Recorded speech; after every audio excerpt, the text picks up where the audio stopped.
ರಾಜ್ಯದಲ್ಲಿ ಒಂದೆಡೆ ಬಿಸಿಲಿನ ತಾಪಮಾನ ಹೆಚ್ಚಾಗಿ ಜನರು ಬೇಸತ್ತಿರುವಂತಹ ನಡುವೆ ಈಗ ಮತ್ತೊಂದೆಡೆ ವರುಣನ ಅಬ್ಬರಕ್ಕೆ ವೇದಿಕೆ ಸಿದ್ಧವಾಗಿದೆ. ಮುಂದಿನ 4 ದಿನಗಳ ಕಾಲ ಕರ್ನಾಟಕದ ಹಲವು ಭಾಗಗಳಲ್ಲಿ ಭಾರೀ ಮಳೆ, ಗುಡುಗು ಸಹಿತ ಬಿರುಗಾಳಿ ಹಾಗೂ ಮಿಂಚಿನ ಅಬ್ಬರ ಮುಂದುವರಿಯುವಂತಹ ಸಾಧ್ಯತೆ ಇದೆ ಅಂತ ಭಾರತೀಯ ಹವಾಮಾನ ಇಲಾಖೆ ಮುನ್ಸೂಚನೆಯನ್ನ ನೀಡಿದೆ. ಬೆಂಗಳೂರು ನಗರ ಸೇರಿದಂತೆ ದಕ್ಷಿಣ ಒಳನಾಡು ಹಾಗೂ ಕರಾವಳಿ ಜಿಲ್ಲೆಗಳಲ್ಲಿ ಮೇ 16ರವರೆಗೆ ವ್ಯಾಪಕ ಮಳೆಯಾಗುವಂತಹ ಸಾಧ್ಯತೆ ಇದೆ. ನೀವು ಸಣ್ಣ ಆಗ್ಬೇಕಲ್ವಾ? ಅದು ಒಂದು ಉತ್ತಮ ಆಹಾರದಿಂದ ಸಣ್ಣ ಆಗ್ಬೇಕಲ್ವಾ? ಪ್ರತಿದಿನ ನಮ್ಮ ಜೀನಿ ಸ್ಲಿಮ್ ನ ಯೂಸ್ ಮಾಡಿ ಯಾವುದೇ ಸೈಡ್ ಎಫೆಕ್ಟ್ ಇಲ್ದಂಗೆ ನೀವು ಸಣ್ಣ ಆಗ್ತೀರಾ. ಕೆಲವೆಡೆ ಗುಡುಗು, ಮಿಂಚು ಹಾಗೂ ಬಿರುಗಾಳಿಯ ವೇಗ ಹೆಚ್ಚಾಗುವಂತಹ ಸಾಧ್ಯತೆ ಇರುವುದರಿಂದ ಹವಾಮಾನ ಇಲಾಖೆ ಯೆಲ್ಲೋ ಅಲರ್ಟ್ ಅನ್ನ ಘೋಷಿಸಿದೆ.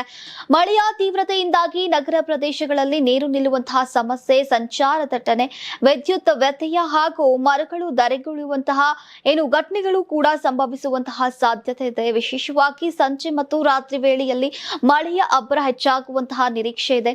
ದಕ್ಷಿಣ ಕನ್ನಡ, ಉಡುಪಿ, ಉತ್ತರ ಕನ್ನಡ ಹಾಗೂ ಕಾಸರಗೋಡು ಭಾಗಗಳಲ್ಲಿ ಹಗಲು ವೇಳೆಯಲ್ಲಿ ಬಿಸಿಲಿನ ವಾತಾವರಣ ಮುಂದುವರಿದಾದ್ರೂ ಸಂಜೆ ಹಾಗೂ ರಾತ್ರಿ ಗುಡುಗು ಸಹಿತ ಮಳೆಯಾಗುವಂತಹ ಸಾಧ್ಯತೆ ಇದೆ.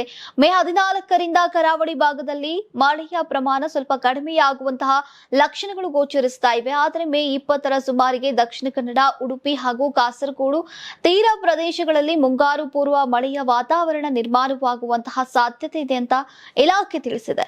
ಇನ್ನು ಕೊಡಗು, ಚಿಕ್ಕಮಗಳೂರು ಹಾಗೂ ಶಿವಮೊಗ್ಗ ಜಿಲ್ಲೆಗಳಲ್ಲಿ ಸಂಜೆ ಮತ್ತು ರಾತ್ರಿ ವೇಳೆ ಗುಡುಗು ಸಹಿತ ಮಳೆಯಾಗುವಂತಹ ಸಾಧ್ಯತೆ ಇದೆ. ಹಾಸನ ಜಿಲ್ಲೆಯ ಸಕಲೇಶಪುರ ಸುತ್ತಮುತ್ತ ಸಾಮಾನ್ಯ ಮಳೆಯ ಮುನ್ಸೂಚನೆಯನ್ನ ನೀಡಲಾಗಿದೆ.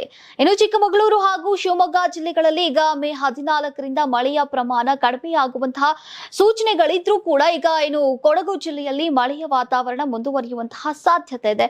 ಇನ್ನು ಬೆಳಗಾವಿ, ಧಾರವಾಡ ಹಾಗೂ ಹಾವೇರಿ ಜಿಲ್ಲೆಗಳಲ್ಲಿ ಸಂಜೆ ಹಾಗೂ ರಾತ್ರಿ ಅಲ್ಲಲ್ಲಿ ಗುಡುಗು ಸಹಿತ ಮಳೆಯಾಗುವಂತಹ ಸಾಧ್ಯತೆ ಇದೆ. ಬಾಗಲಕೋಟೆ ಮತ್ತು ವಿಜಯಪುರ ಜಿಲ್ಲೆಗಳ ಕೆಲ ಭಾಗಗಳಲ್ಲಿ ಸಾಮಾನ್ಯ ಮಳೆಯ ನಿರೀಕ್ಷೆ ಇದೆ. ಆದರೆ ಉತ್ತರ ಒಳನಾಡಿನ ಜಿಲ್ಲೆಗಳಲ್ಲಿ ಮುಂದಿನ 10 ದಿನಗಳವರೆಗೆ ಭಾರೀ ಮಳೆಯಾಗುವಂತಹ ಸಾಧ್ಯತೆ ಕಡಿಮೆ ಇದೆ ಅಂತ ಹವಾಮಾನ ಇಲಾಖೆ ಸ್ಪಷ್ಟಪಡಿಸಿದೆ.